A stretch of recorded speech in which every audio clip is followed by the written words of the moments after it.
see you confident, whole, radiant. And it terrifies them more than anything else in this journey, because your happiness without them proves what they feared most. They weren't essential, they were optional. This creates the final power inversion. Throughout the entire relationship, you needed them more than they needed you. Your need gave them control, gave them value, gave them purpose. But now you've proven you don't need them. You've proven you can not only survive without them, but thrive. And suddenly they realize what they've lost. Not just a partner, their safe harbor. The one person who saw past their walls and loved them anyway. The one person willing to do the exhausting work of understanding them. At this crossroads, two paths emerge. Path 1, they break.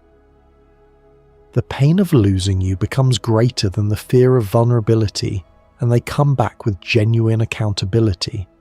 They show up ready to do the real work, to enter therapy, to dismantle the patterns that destroyed the relationship. This is the rock bottom that creates transformation. But path 2 is more common. This shame becomes unbearable. They cannot face the mirror you're holding up. They cannot risk the rejection of reaching out and being turned away. So they retreat into silence, choosing to live with your ghost rather than face the real you. They'll carry you like a scar. You'll become the standard against which everyone else is measured, and everyone else will fail.